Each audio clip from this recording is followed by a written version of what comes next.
Hey, Mitch, you want me to get us kicked off before I turn it over to you? I did want to say to everyone on this call, we appreciate you joining us. We appreciate you taking the time out of your day. We've been working really hard on behind the scenes. Our team has really been pushing this thing forward, trying to get something out, so we can work with you all to develop affordable housing. That is the goal. We're all partners in this. And it is an unprecedented time starting in 2020 when we got oversubscribed. We're still trying to recuperate from that. So this is us building a plan moving forward.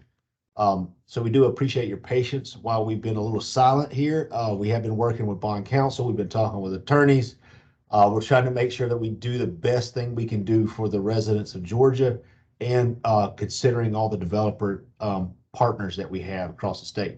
And I'm going to turn it over to somebody who knows a whole lot more than me about this, and that's Mitch Kelly.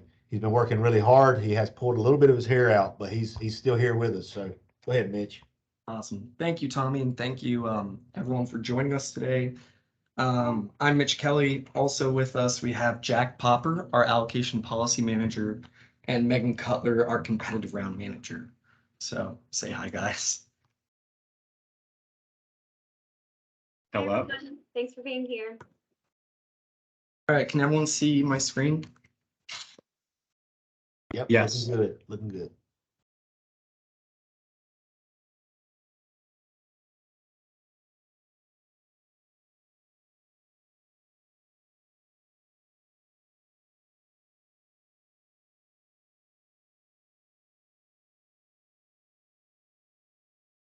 All right, Mitch, you actually stopped sharing it then. I don't know what happened. Oh, we're back. Good deal.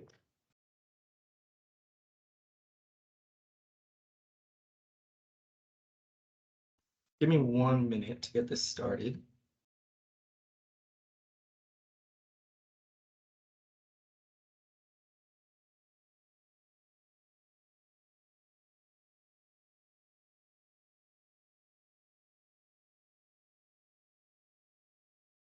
All right, so thank you again. Jack Popper will be managing the chat for Q&As. So if you have any Q&As, please feel free to put them in the chat. We will get to them at the end. We'll have at least, or what we hope will be an hour for questions. But if Jack feels like it's important, he'll jump in and have the questions and interrupt Megan. One thing I do want to say before we get started is just thank you very much for your patience over the past few months. As you guys can imagine, it's been a big lift to get here today. And we know it's challenging in the industry right now. So thank you again for the patience and the cooperation.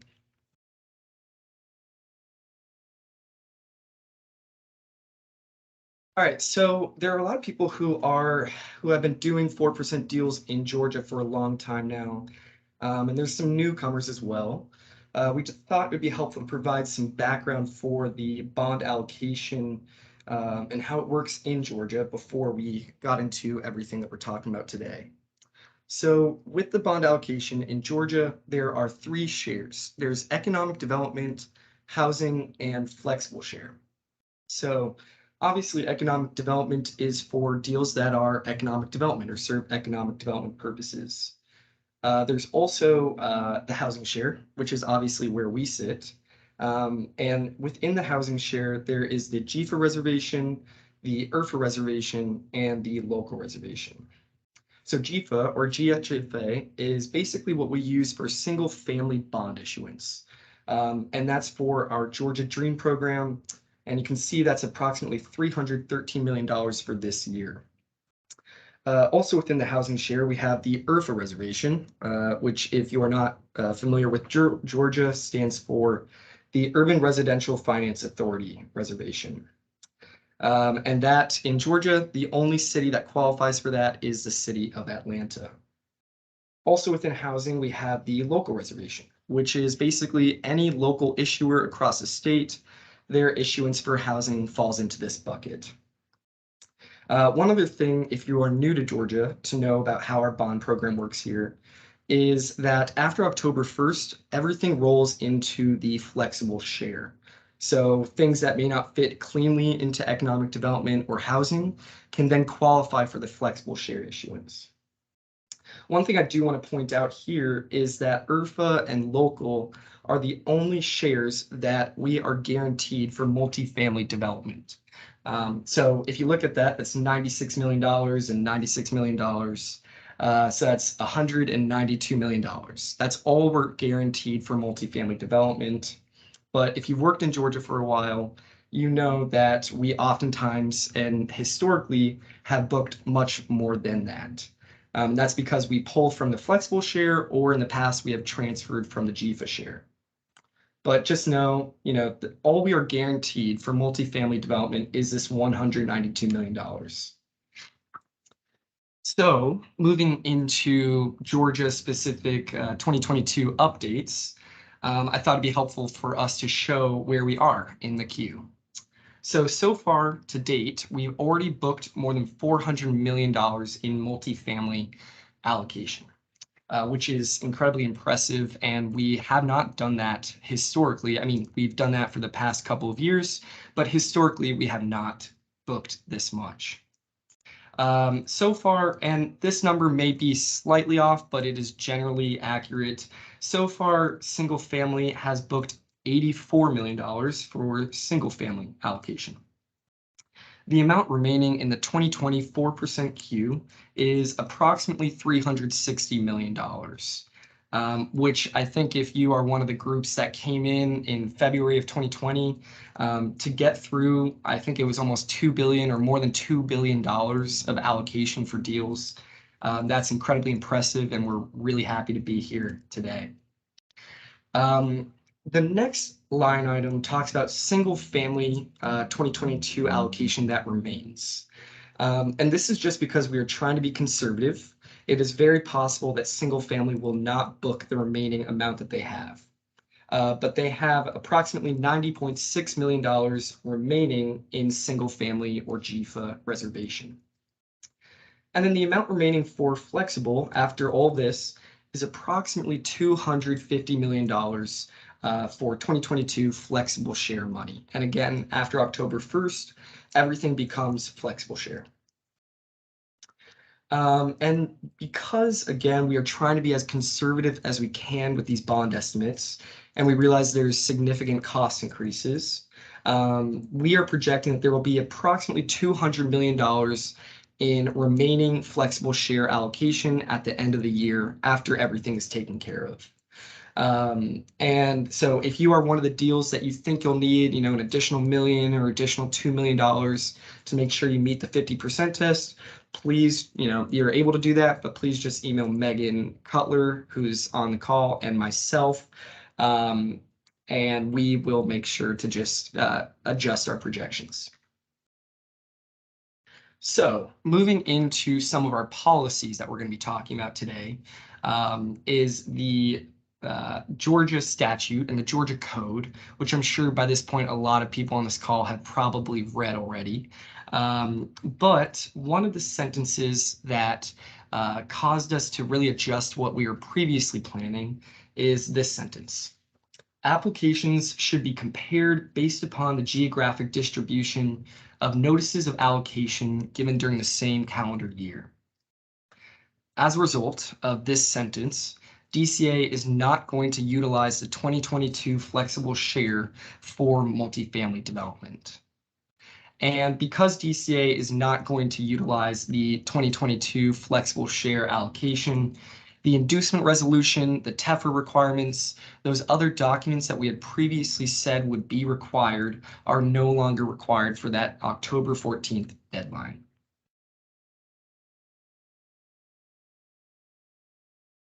All right, so talking about our intent, and we touched on this in the email blast that we sent out a couple weeks ago. But just know we intend to accept new applications on an annual basis.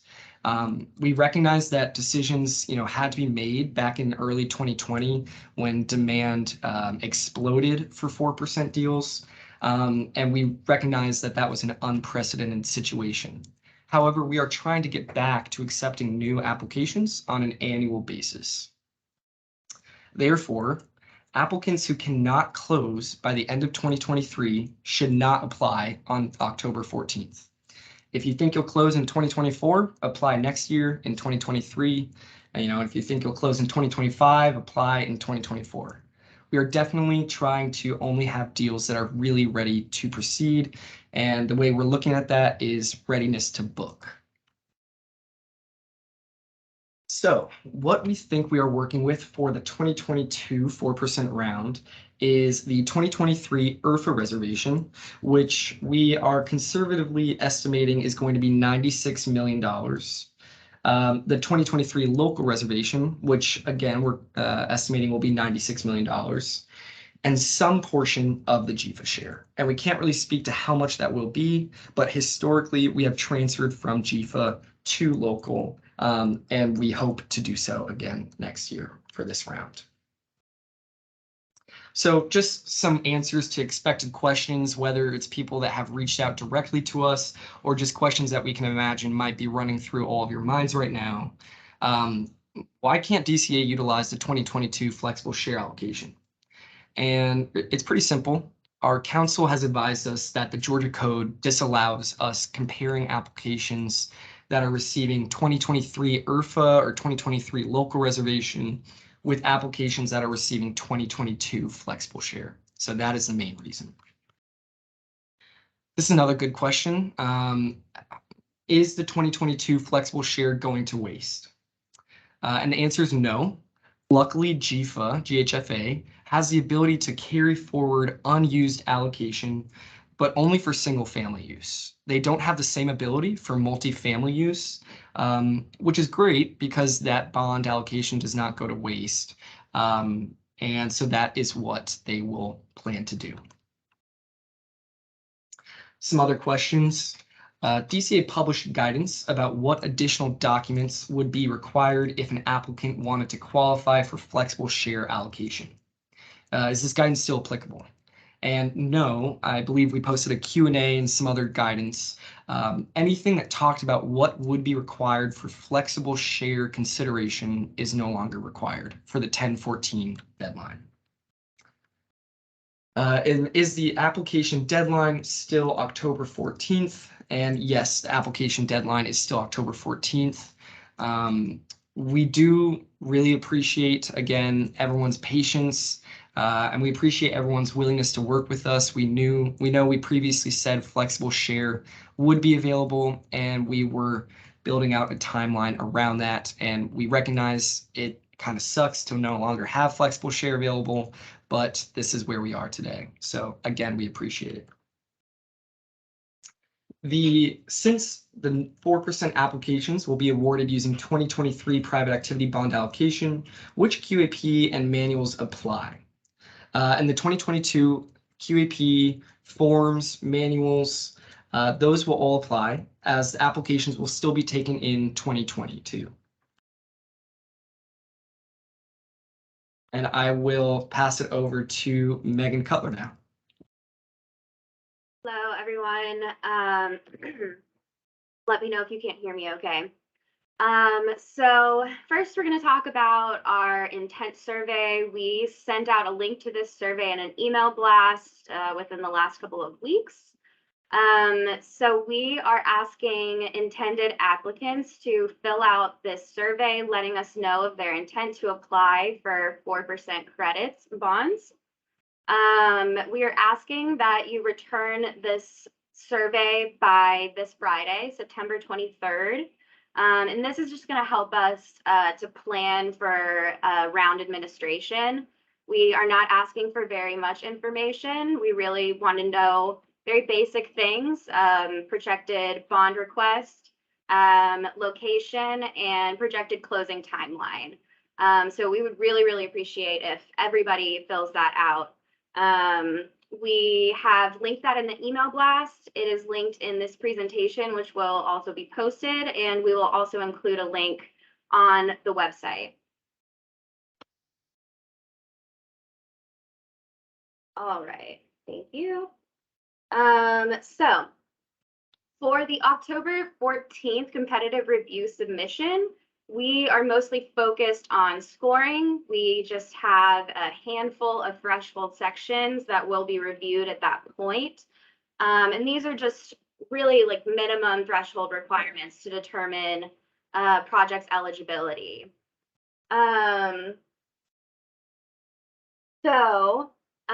Again, it's primarily to evaluate scores. And the idea behind this strategy is to save applicants time by only having to complete full applications for those that are awarded, and DCA time by only having to review full apps for those who are awarded. And these threshold requirements will not be waived for the October 14th submission. There will be no waivers, no exceptions. So we have a list of scoring sections that we will evaluate. We have some that are applicable to new supplies, some that are applicable to preservation, and some which are applicable to both competitions. And this is also listed in the applicability of scoring table in the beginning of the scoring section of the QAP. Next slide, please. So our anticipated timeline. These first few dates obviously are posting of the application and the survey and the application deadline. We do have actual dates, but the rest are projections. So just want to put that out there at the beginning. So we are intending to post the application today. That will be on the website. We'll send out an email and let you know when that is posted. It will be posted by the end of the week, though. We are asking you to complete the intent survey by this Friday, the 23rd. And then, of course, we have our application deadline on October 14th. Sorry, go ahead. So we have a clarifying question about the intent survey. The question is, this intent survey is only for the 4% application, not for bond allocation applications, correct? So the immediate answer would be that on October 14th, we're taking in applications, everything we need for competitive review. And if awarded, you proceed with your 4% application and eventually a bond allocation award if you get to that point. But the intents, so they're not really separate for purposes of this. The competitive round deadline is October 14th, and the intent survey is for purposes of that October 14th deadline. Thank you, Jack, for that clarification.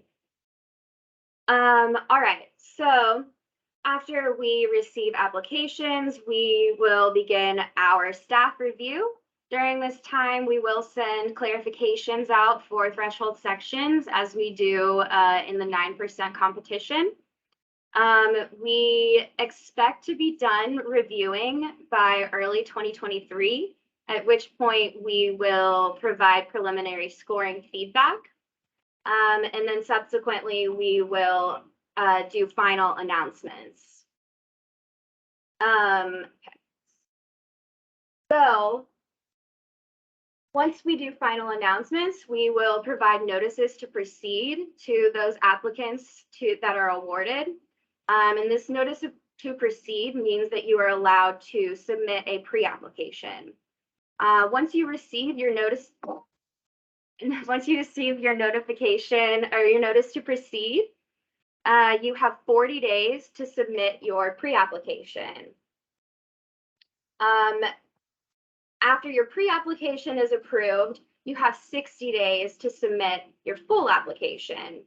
And again, we have estimated dates, but these due dates are really dependent on, one, our approval, and two, when you submit your pre-app and full app. So you do not have to wait till the deadline. You don't have to wait 40 days after getting your notice to proceed. If your pre-app's ready, go ahead and submit it. Once your pre-app is approved, you don't have to wait 60 days to submit your full app. Go ahead and submit it. We encourage that. That will allow you to get your LOD sooner and start moving forward sooner. So after we do our full app review, we will issue LODs. At that point, you may book your bonds. Bonds must be booked by December 15th, 2023.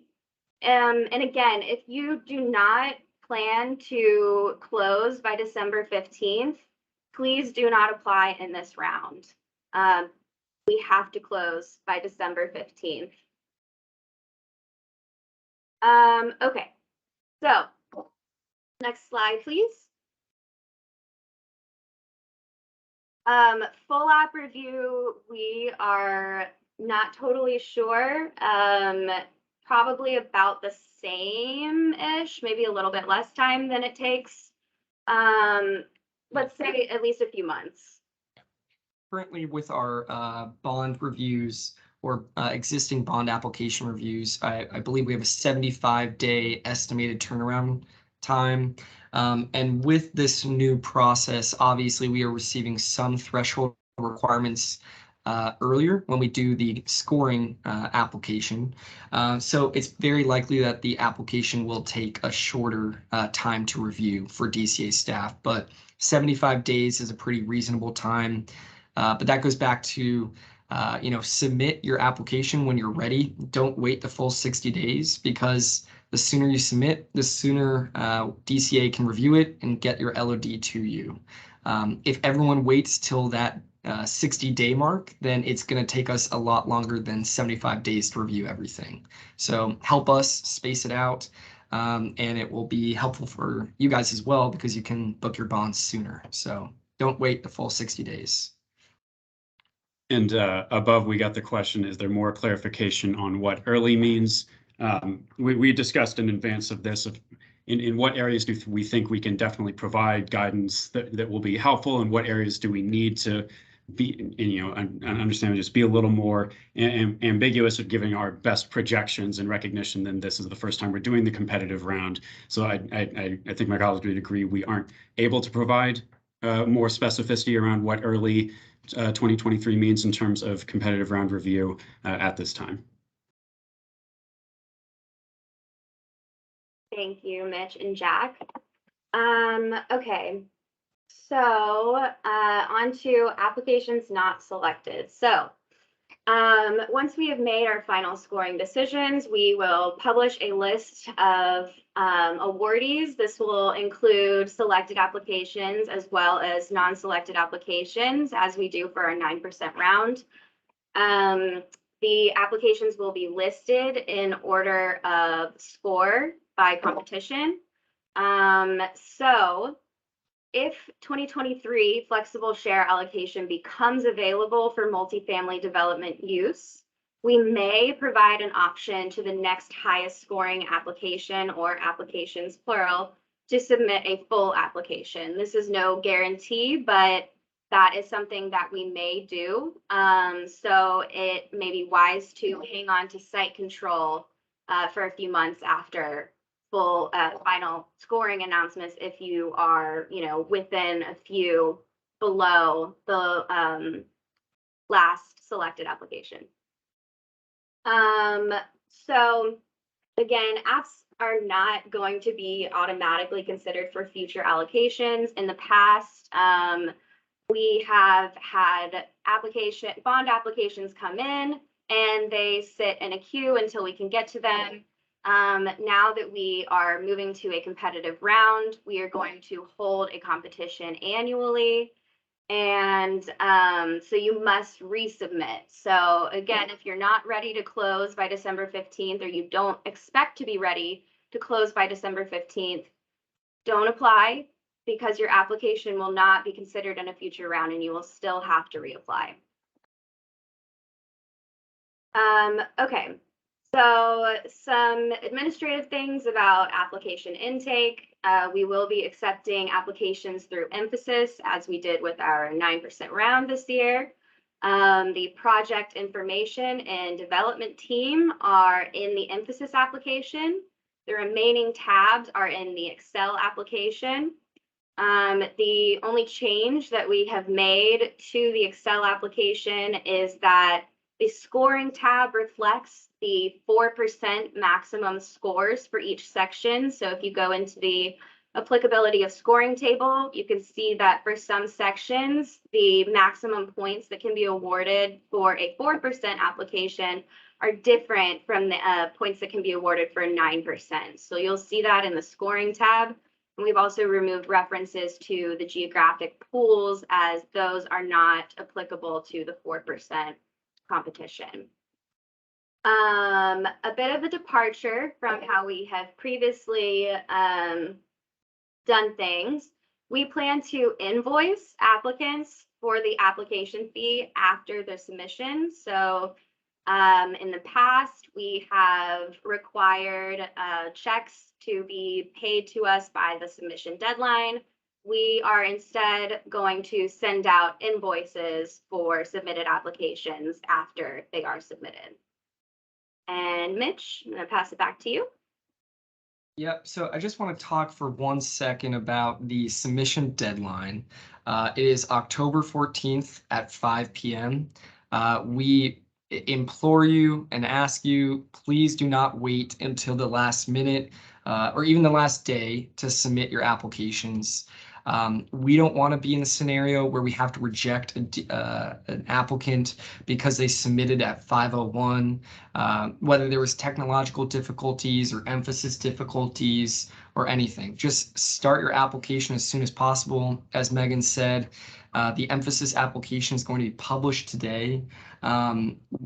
Don't, just do it as soon as possible. We don't want you or us to have to deal with that. And we encourage you to go look at the emphasis application as soon as it's published, which again will be today. So please don't wait. But I will say our team will be readily available the week of the application deadline for any emphasis related questions, any random application questions. Myself, Megan Cutler, and Sanjana Zaheen will be available. As a lot of you experienced during the 9% round, just email us if there's something wrong with emphasis and we will get it fixed right away. So just wanted to say that. Thanks, Megan.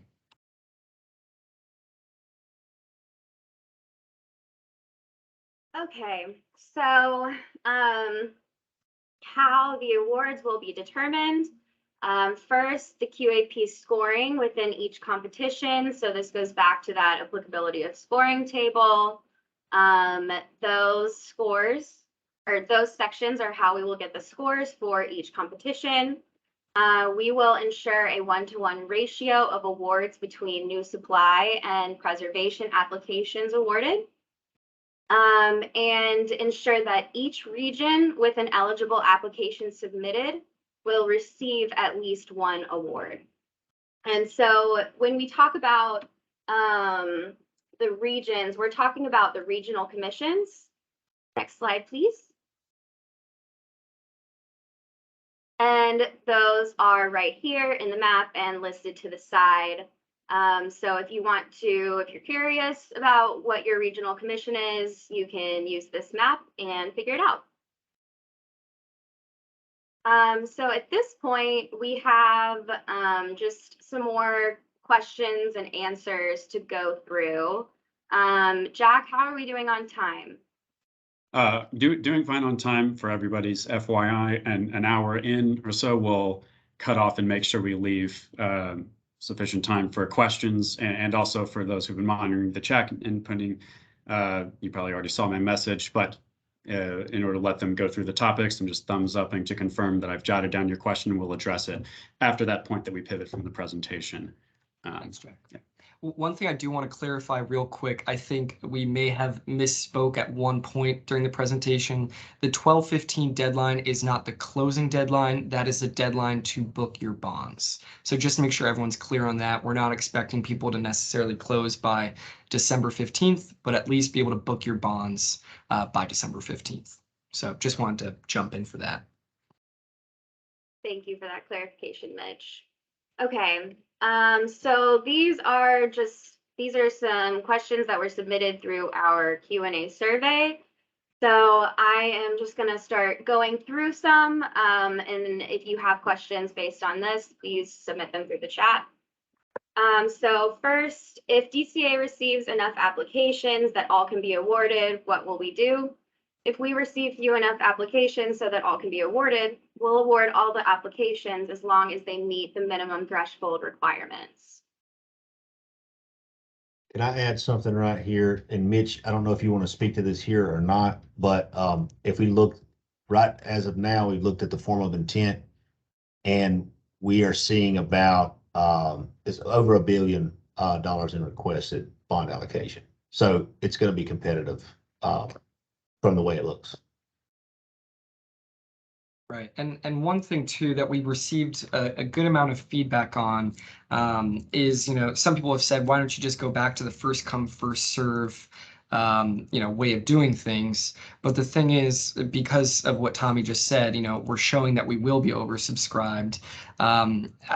If you are the next deal to, come in and you are right after the last deal in line, you may feel differently about the first come, first serve basis. And we feel like the competitive process is probably the best way to get the strongest deals to move forward. So we'll skip to the next question.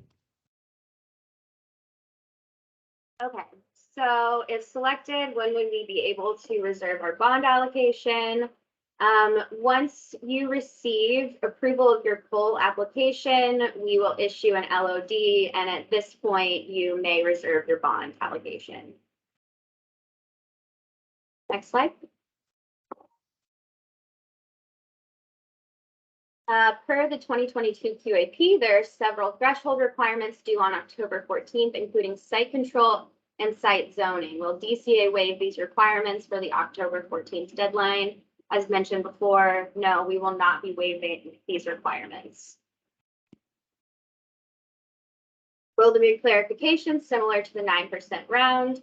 Yes, during the competitive review, we will seek clarification on threshold sections, just as we do with the 9% round. And then at full application review, we will have a similar clarification process. However, a lot of things will be dealt with during the competitive review. Okay. We have submitted a 9% application, but we prefer a 4% award. Can I submit for both and return my 9% credits if awarded both? Yes. If you are selected for both 4% and 9% awards, you may return one of the awards. We aren't currently able to allow you to combine these awards into one project, as you may not reduce the number of units after award. So it would be returning one award or the other, not combining them unless you've structured your deal that way. And one thing I would say, just to jump in real quick here, if you think that this is a possibility for you, especially if you are in the current 2022 round, at 9% round, and you're waiting to see if you get funded, but you're also planning to submit a 4% application, please just let us know so we can plan properly. We may have some additional questions or follow-ups or timing restrictions. But email Megan and myself and just let us know that you are going to pursue that option if it's possible.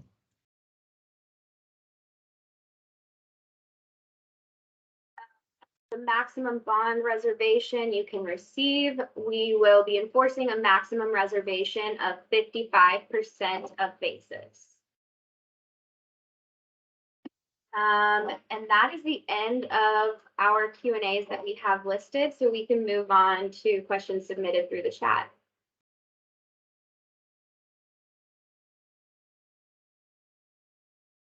All right, then, going top to bottom, question 1. Can you tell us at what point in the process full plans and specs are required? Full application? Question mark. I'll go ahead and, for even if I think I know the answer, let the program special or area of expertise person indicate unless you want me to. But.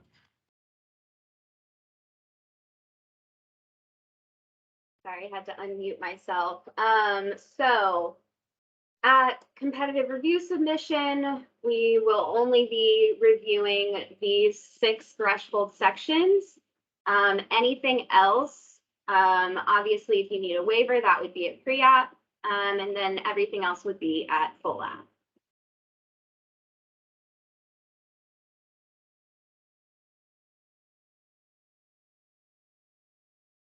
So really, if you have relocation, are there any submission requirements for October 14th? Yeah, go for it. Sorry. Occupied development is not one of the threshold sections that we will be reviewing on October 14th. No. This timeline indicates, I'm unmuted, yes. This timeline indicates the LODs may not be issued until well through 2023, which would make closing by December 15th nearly impossible in many cases. How is DCA planning for this? Mitch, I believe you clarified on this point, or do you want to offer any further thoughts? I'll just say it again, just in case. The December 15th deadline is not the closing deadline. That is simply the deadline to reserve your bonds, which comes before closing. So closing deadline is after that. Sorry for misspeaking. I did not mean to scare anyone. We just mean book bonds. Is there a cap on bond allocation per developer or per deal? So there is not a cap on bond allocation per developer or per deal. This is one of the things that is different from previous guidance that we have said throughout the summer. I believe previously we said we would limit it to 24 million if you were coming out of the local reservation. However, that is no longer the case. There is no cap on allocation per developer or per deal.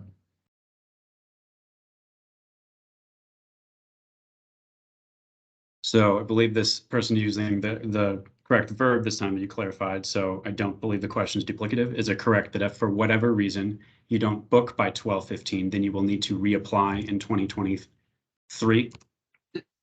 We can't really say right now what the penalty will be for not booking by December 15th. I hope all of you on the call think of DCA as being a flexible agency to work with. You know, we're willing to be flexible and waive certain requirements if, especially if market conditions or external conditions, prevent someone from meeting a deadline. However, you should be planning to book your bonds by December 15th when you submit this application. So we can't say whether we will waive the requirement, whether we would force someone to reapply. Just know that that should be in the plan or in the schedule. Well, I'll just add to that, what we're looking for is you to do everything within your power to make that happen, and just know that you could run the risk of losing those. So it is possible. Like Mitch said, we're trying to work with everybody and understand there are some things that are outside your control. So do we simply skip the sections of the core app on the threshold tab that are not required for the competitive review submission, that is market study, appraisal, etc.? Yes. That's all I got. Yes.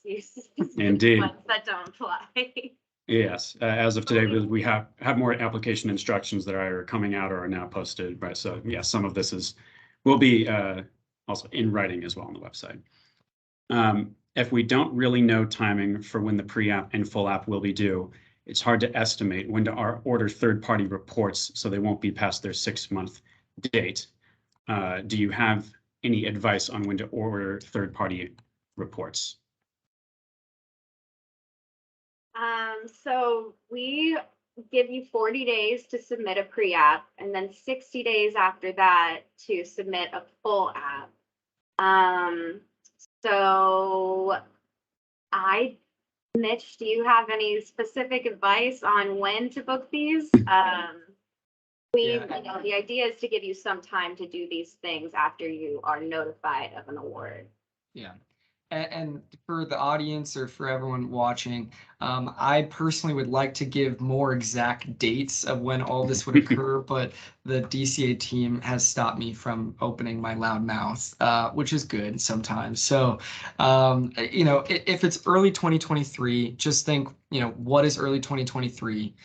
Even if it's the latest that can be, say March, and the earliest that can be is January. The 40 days from then is the pre-app, and 60 days is for the full app. So I wish we could give a more exact date. I understand the concern. Just know it will be early 2023 that we will make announcements.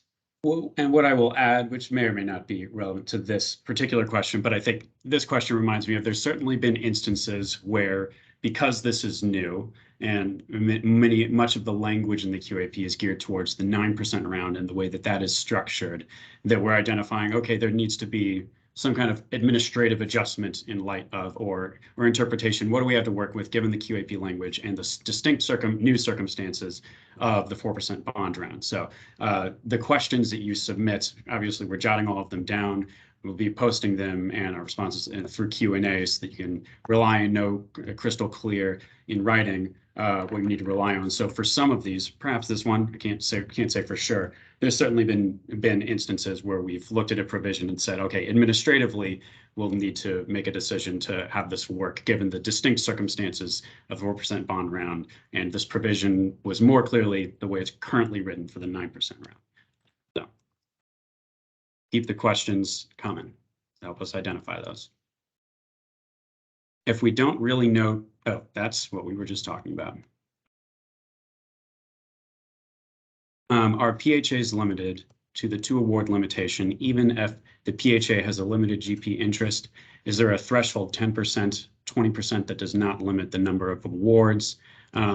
So we have a Q&A that will be going out about this shortly, but there's no minimum threshold, et cetera. So we will, obviously you'll rely on what we put in writing, but yeah, with this, we have talked about this a good amount internally.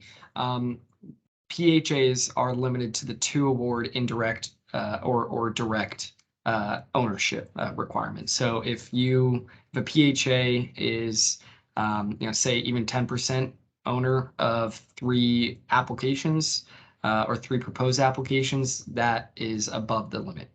So PHAs are included in this restriction. It's recognizing now for some questions that are totally new, we're providing whatever context we have.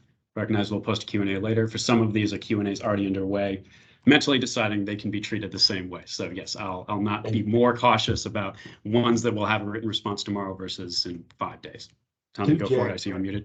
I was just going to say, to Jack's point, full disclaimer here, we are trying to give you clarification the best possible way we can verbally and talk through some of these things. However, if it is not in writing, you cannot rely on that. I'm just not to say we're talking out of both sides of our mouth. What I'm trying to say is we're going to clarify all these things in writing. That's what you're going to want to go off of, because as we talk through these things, this program will change and evolve. It's the first time competitive round. It's going to change and evolve. It's going to grow. It's going to adapt to the market conditions and the current situation that we find ourselves in, and the future situations we will find ourselves in. So, Mitch, you're sharing your emails with everybody. So just let you know that we're trying to answer on the fly here to provide clarification the best we can, but look to what we provide in writing as the final say on what we're going to do. I was about to share my emails and everyone was about to see everything on my screen. So I appreciate you telling me that, Tommy. All right. What is the construction completion deadline for awarded projects? Not a question for me. Do we have someone from construction? They may not be able to unmute. And we may not be able to answer that at this time because each deal is going to be a little bit independent of the other deals. So they're going to move at different paces. But Sherry, we will get with our construction people who cannot unmute at this point, and we'll talk that through and get you something in writing. Can you please help us understand why 361 million in bond allocation is still reserved for groups that have not been able to receive letters of determination in over 2.5 years? They have not been able to demonstrate ability to perform, and these should go to developers that have an ability to execute period. Further, you ask groups to apply only if they can close in 2023.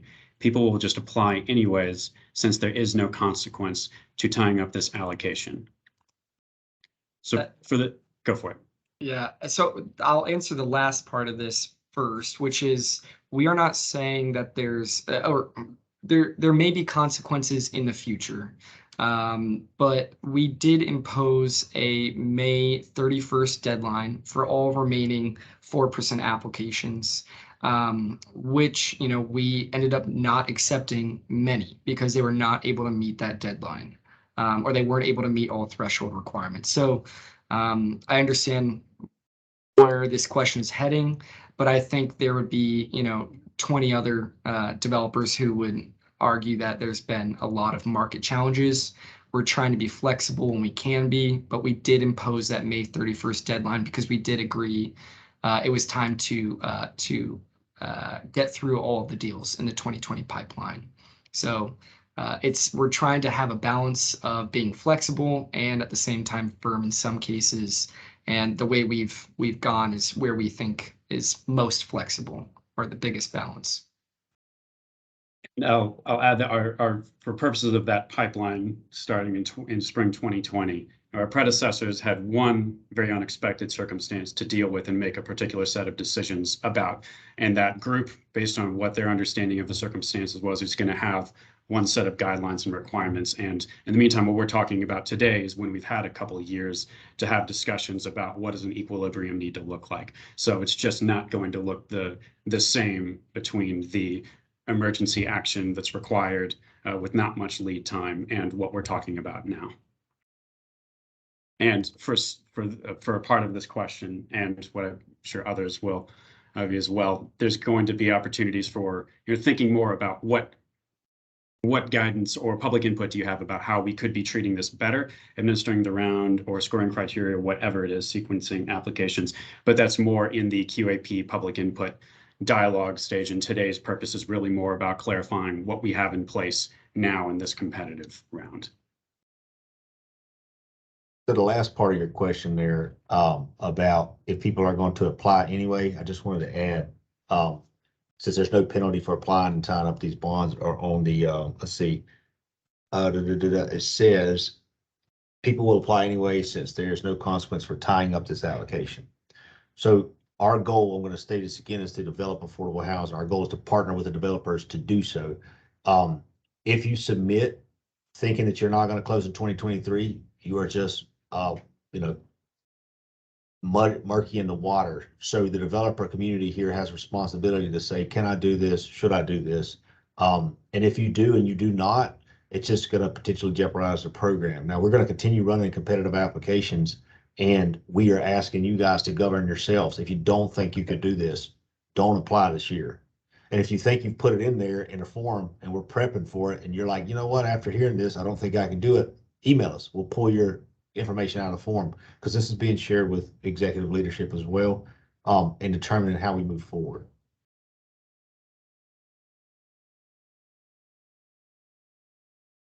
So we received another question about clarifying the core app. We'll definitely be having, if it's not already up, written guidance on that on the website. So this will definitely be answered if it is not already. And I believe we talked about it above. Does any of this affect the bond allocation application process for a project that already has its LOD from the 2020 round and now needs to apply for bond allocation to close the financing transaction? None of the new policies that we're talking about, or the competitive process policies, none of that applies. I did say one thing earlier, that if you have a 2020 deal that has not yet booked, you should prepare to book your bonds by the end of 2022. So we will send notices to book for that, but in anything else we've said, no, this is not applicable to 2020 deals. Now we have a raised hand. I don't know who the admin is or if something needs to be done other than letting a person speak. I don't know that we can. We might have to keep working through the questions and then we'll have to get back to the hand in a minute. Okay. Will the application fee include the fee for QD review, or will that need to be added on $1,000? Yeah, that's a great question. Thank you for asking that. The QD fee will be an additional $1,000. So if you are a for-profit entity submitting an application, you would owe $7,500 for the $6,500 application fee and the $1,000 QD fee. So great question. Thank you. Just really quickly, we can actually turn on people's mics to allow them to speak. That is awesome. If you click the little dots next to their name on the attendees list. I think they put their hand down and I was just trying to say that so we didn't have to listen. So thanks a lot, Megan. I'm just kidding. I'm just kidding. Sorry. Just kidding. But if you do have a question that you want to talk through, you can raise your hand.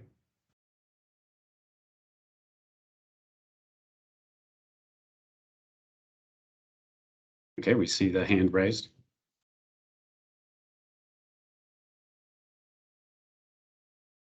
I will enable that mic. Okay, thanks. Do you want to keep walking through the questions that were Sure. posted since they were posted first, and then we'll get to the Sounds good. discussion. Is the bond intent survey the same as the Housing Tax Credit Program public survey? If not, can you please post a link to the bond intent survey? Is there a link to that on the website? Or We do not yet have a link on the website, but I will send a link through this chat, which everyone should be able to access while they're still in the call. And we can publish the link on the 4% page today as well when we post the application. And we're looking for all submissions by Friday.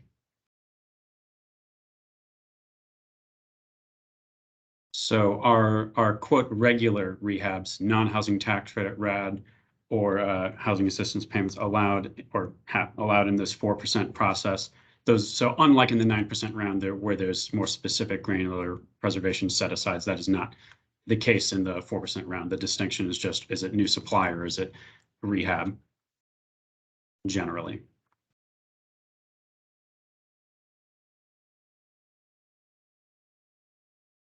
Wouldn't you apply for carry forward if you are trying to book in the last quarter of 2023?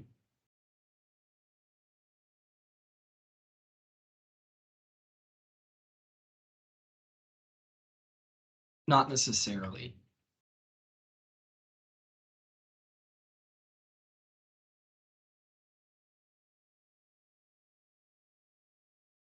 So, and if we're, yeah, that's okay. So after receiving allocation in the competitive round, are the pre-app and full app also competitive, or do you maintain your allocation as long as you meet the requirements? You maintain the allocation as long as you meet the requirements. Is there a cap on the 4% tax credits amount per project and per developer? The bonds are what is constrained, not a cap on the 4%, except insofar as the bonds necessitates it. This is correct, or and other than what you spoke to earlier. All right, stop talking and throw it. Would you all like to add clarification to that? There's no cap on the 4% credits.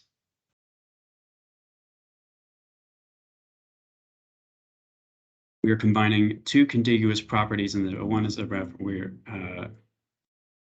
okay, sorry, I jumped the gun thinking I'd seen this question already. We are combining two contiguous properties into one application at competitive review. One is a RAD for PRAC. We are not sure if HUD will approve our rents by the competitive review submission. If we need to make changes from the competitive review to pre-application, are we able to? So this would relate to changes related to the feasibility. And it's correct to say we've published a Q&A indicating that you're just giving us the best feasibility information you have to work with a competitive review, but we fully expect that there will be changes, and so I don't see this being an issue. Have I misspoken?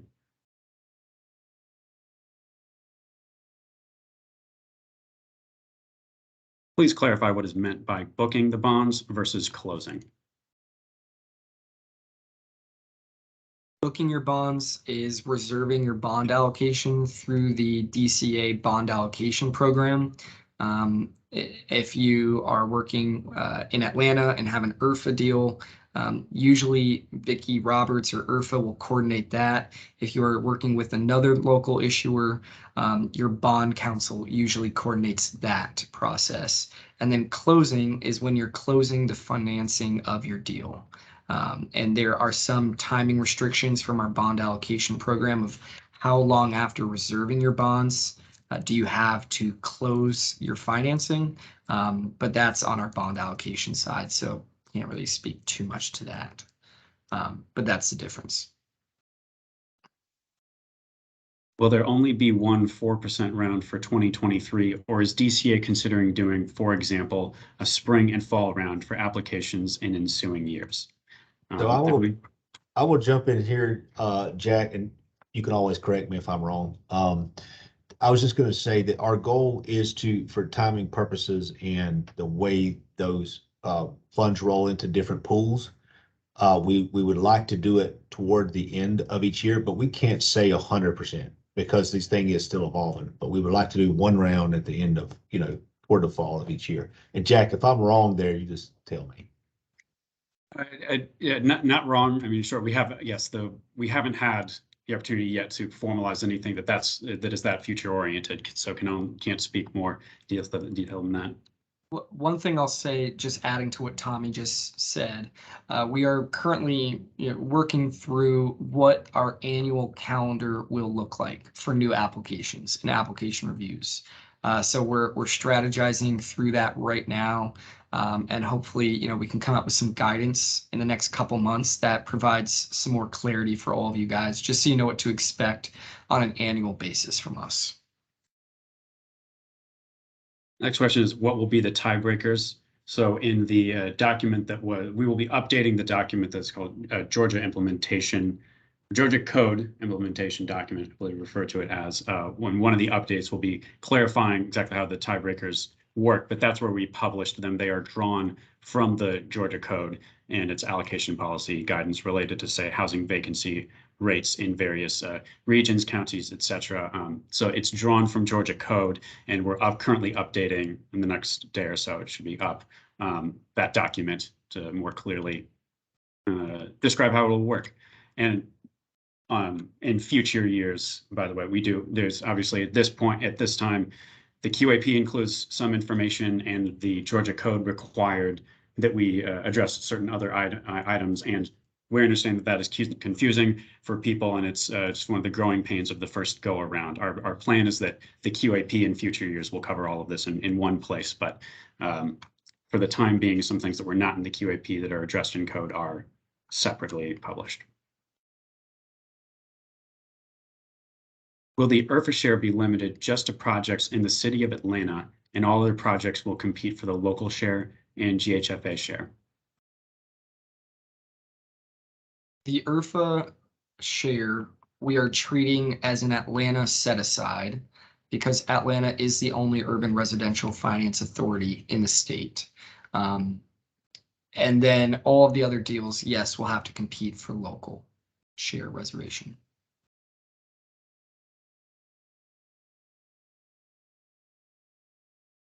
There was a previous question about full plans and specs, and the answer was that all other requirements are due at full application. There has never been a requirement for full plans. Yes, so, well, I'll complete the question. There has never been a requirement for full plans and specs as part of the application. And can you confirm that the only requirement will be the typical concept and not full plans and specs? So I'll clarify, because not everyone and the team has been as involved in the competitive review discussion. So what's new is splitting up the full the requirements that would normally done in terms of scoring, threshold, what's due at the full application deadline for the competitive round. Wherever else it's silent, the policies are the same. So some of that we're not able to speak to because the person who knows it hasn't been as involved in the competitive round discussion, but all of these, we're writing them and we can put a Q&A out about it. But if you haven't seen a QAP change that says that it's due at a different point than you've ever seen before, then the policy is the same. Yeah, thanks for asking this clarifying questions. There's no additional construction submissions that are required at full application. Whatever happens after construction commencement or the 60-day deadline or any of the post-award construction deadlines, none of that has changed from this.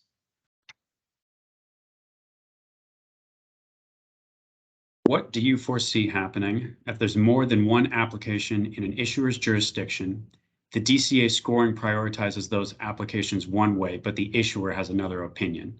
Would issuer preferences ever come into play in deciding the allocations? So for future policy purposes, we say this is definitely something we're aware of and discussing. The QAP and the Georgia code. We're working with what we have, and it's basically the treatment of I mean, without getting too much into the details, it is treated as the local share, which just says that it's first come, first served, but if it's competitive, which is what we're foreseeing, then DCA has to develop its way and framework for awarding applications, and that is what we're working with. What this really plays out to is if one it could be, there's the fairness question of if we're making a statewide policy and the higher scoring application is not what the issuer prefers, but if it's the statewide policy, there's why am I still going on this? It's a future public, and there will be listening sessions about this stuff. No, that was a great segue. So what we are bound by is the QAP that's already signed and in place. But what we're also bound by now is a competitive process that's spelled out in law.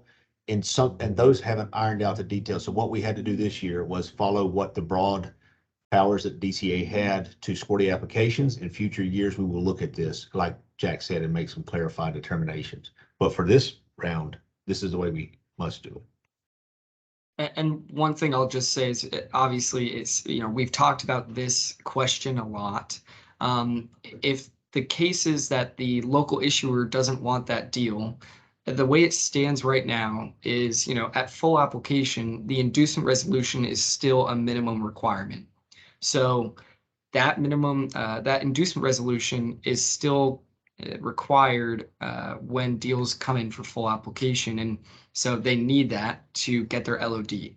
So that's pretty much the extent of what we're seeing right now with the local issuer's authority over it.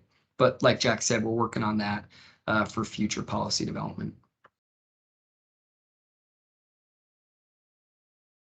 If you apply on 1014 and are awarded credits / volume cap, do you have to close and start construction by 12/31/2023?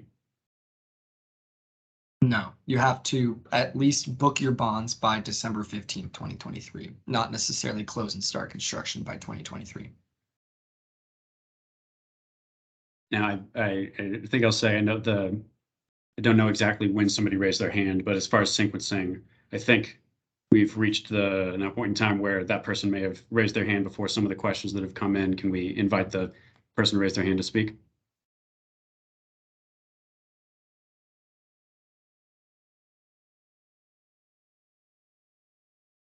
And we may have answered your question. Okay, you're invited back, but we'll keep plugging through and leave you 10 minutes space. If a principal has over a 20% ownership interest in an entity in previous deals that isn't the GP, but does have control of the deal, does that suffice for the experience requirements? What's the minimum amount of projects for compliance worksheet for a developer that's done over 100 LIHTC deals in the past?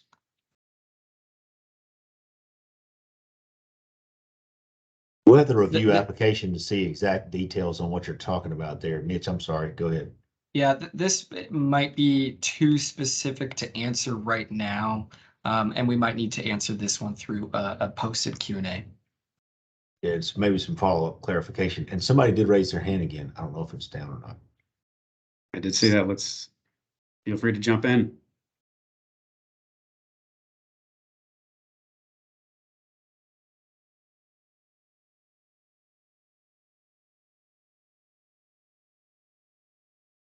All right.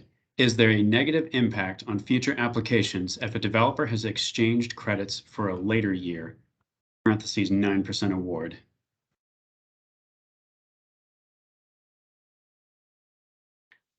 Oh, we can't say specific.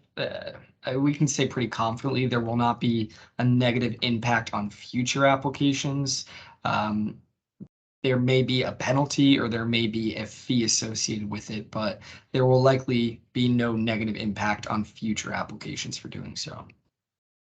I will say this, and this was an advice given to me by my predecessor, that if you for some reason don't book like you're supposed to and you apply and you hold up some bonds, that we can publicly shame you. I don't know if we will, but that was the advice I was given. So now the hand's raised. Let me see if I can unmute this person.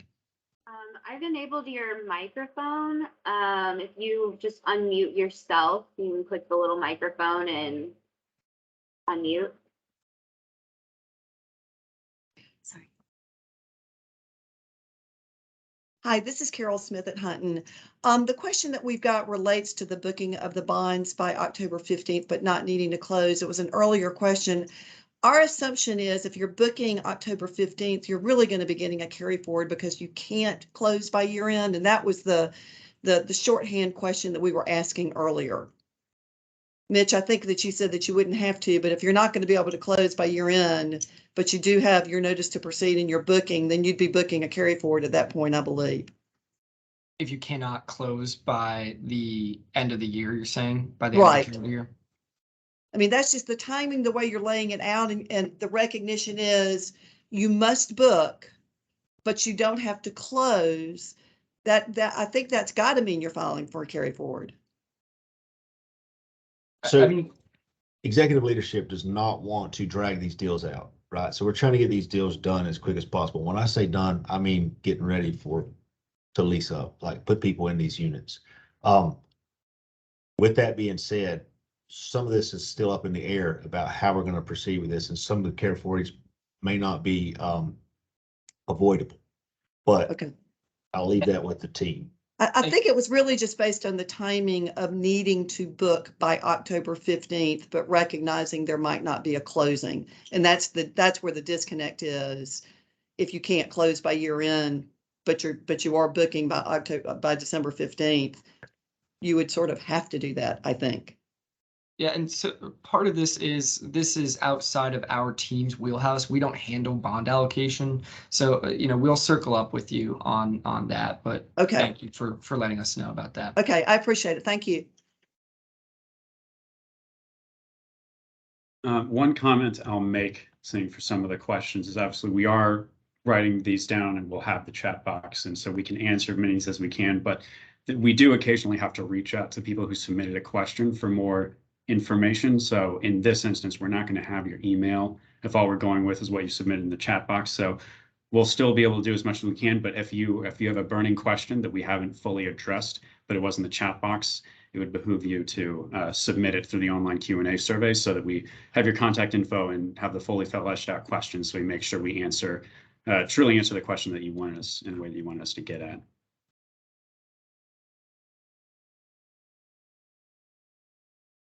Previously distributed materials that indicate that experience, qualifications, etc.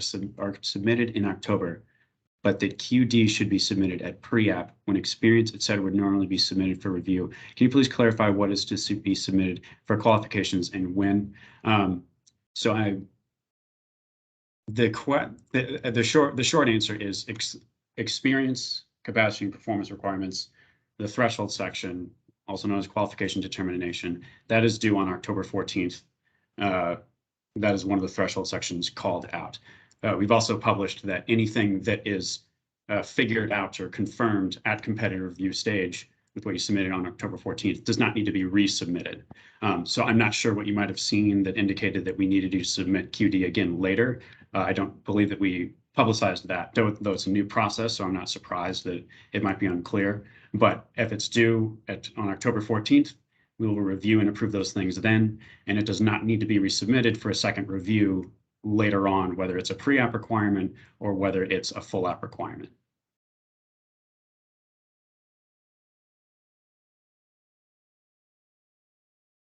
Will DCA be willing to clarify reports/documents required for the October 14th application round? After going through the threshold sections, would appreciate confirmation that I'm not missing anything needed. So yes, we have seen this, and then there's a list of specific documentation. I believe we posted the Q&A indicating that we are expecting you all to rely on the language of the QAP and what it says about documents that are required to determine what you need to submit. There are subtle differences, so we aren't pre-approving a specific set and saying, given your development, this is what you need, because we're not looking at the full application, and we also just frankly don't have the staff capacity to do that for everybody. And it's really, if you're not in full understanding of the QAP section and what it's saying about the requirements, then please submit a question that confirms which language is unclear, because that's really what we have to all be relying on, is that you're understanding that the QAP requirements are clarified, as opposed to specific, if you're new supply and this circumstance applies, then these docs are needed. We really need you all to do the due diligence of the QAP sections. But we still, again, recognize that there's policies that are unclear. So if there's policies that make you unsure about a particular site control document, then submit what's unclear about that policy or that requirement, and then we can clarify that. Is there a preference if a deal can close quickly after LOD?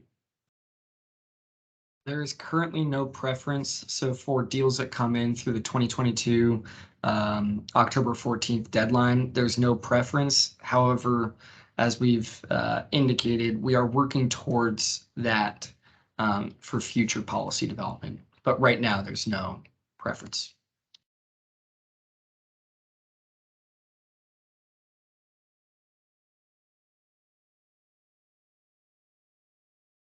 Can you explain threshold section 20? It references 2022 pre-application submission, which we would not have done yet. How do we complete this section? Also, the performance workbook is still due during pre-app, correct? Is 20 qualification determination? I mean, I don't have my QAP yet. Yes, it is. Yes, this is one of the things that as there are provisions that exist in the QAP that are intended more for the 9% round. And so that reference, what you need to be focusing on is, and I understand the confusion, but focusing on the applicability of scoring criteria for the 4% competitive review process / we posted already and made slight updates to make it more clear based on questions we got on the website, that competitive, what did we call it? Competitive round announcement and procedures that spells out this is what's required. It's just stating what's in the QAP, but that guidance that is our application instructions that we're putting online, you can reference that, and it makes it clear that experience, capacity, performance requirements, that is due on October 14th. We review that and approve that during the competitive review process. And so there's no need to resubmit or think about that for a future pre-app or full app submission. And to answer your question about the performance workbook, it is a minimum doc for this threshold section, so that will be due at the competitive review deadline on October 14th.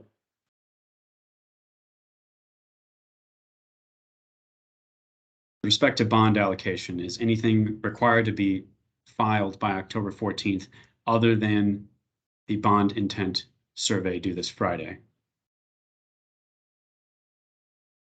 They're saying with respect to bond allocation specifically. I think the answer. Yeah, nothing else is required with respect to bond allocation, separate from our application. We have a hand raised. Multiple, looks like. Give me 1 second to enable your mics.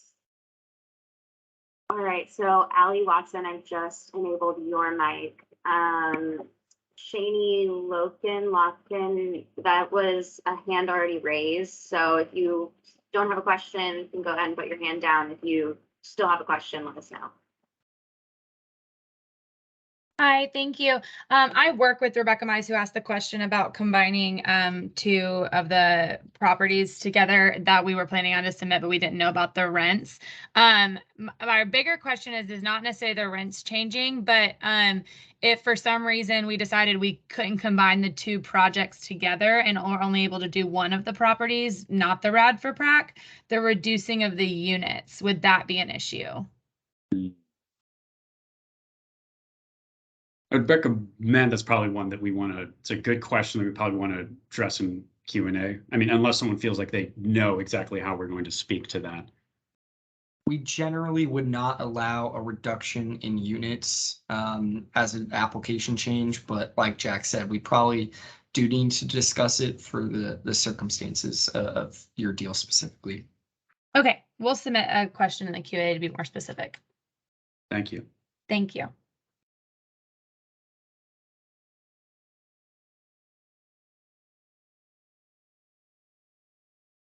With oh, we answered that one. Will grandfathering be allowed for qualifications in this round? So I believe we published a Q&A that was basically the issue is if you have the same policy should apply. I would say if you don't think, we posted one that said, I was approved in the past, within the past year during the 9% round, but this is a different project. How do we need to treat this? And the answer is only capacity review is project specific. And so you can submit your approval from DCA and the project information and everything that's required for that. And we'll just be reviewing for capacity. So if that answer that we posted doesn't adequately respond to your question, then I guess please submit the question to highlight what we haven't addressed, please.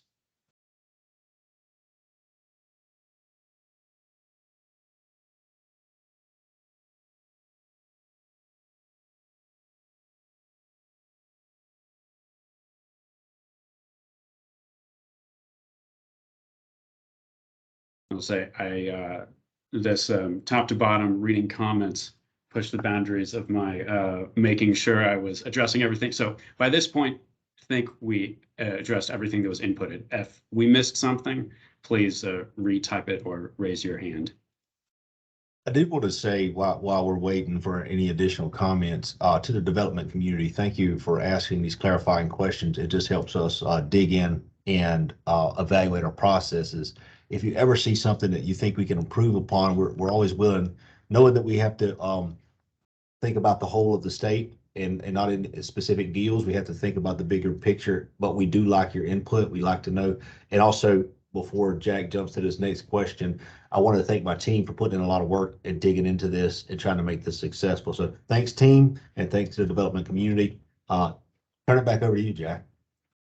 Sure. The question is, it appears that the cost limits section has been removed from the 22 QAP. Is DCA reviewing anything equivalent to cost limits under the current cycle?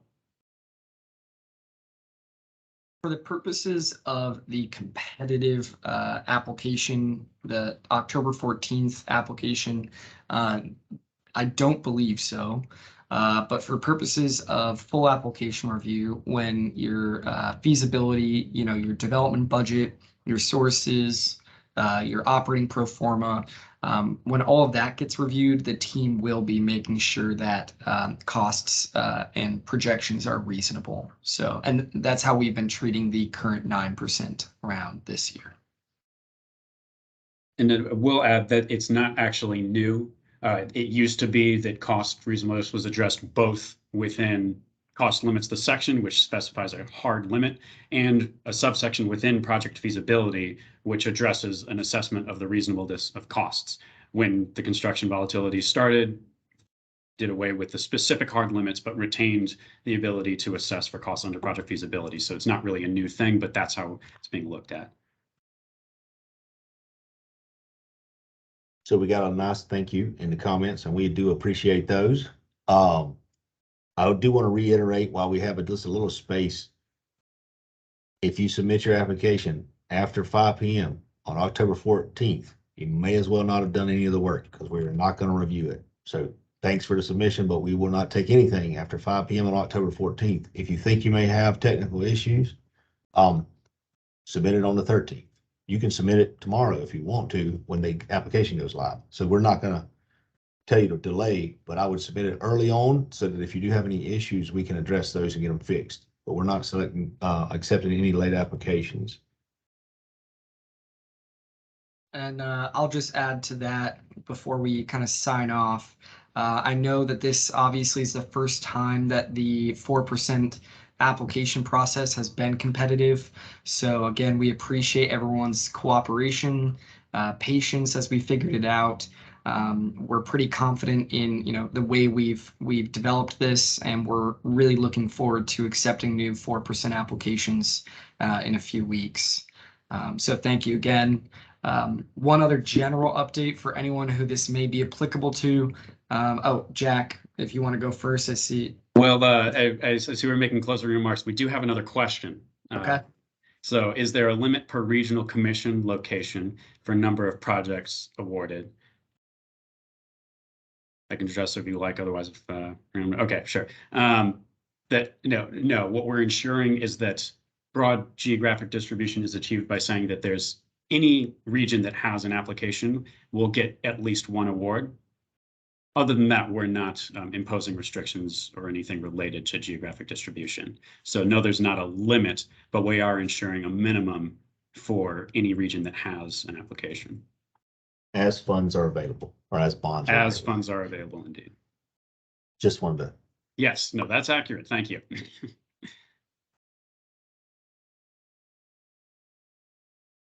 I don't see anything else. Okay. The other just general update from me that I think applies to enough people here to say it. If you are one of those developments or applicants that submitted a home or National Housing Trust Fund NOFA application, we will begin sending out those consent letters tomorrow. We are trying to get to this point and just hold this workshop. But after that, after today, the NOFA deals are our priority. So I know a few people have emailed about that. You can expect those consent letters later this week.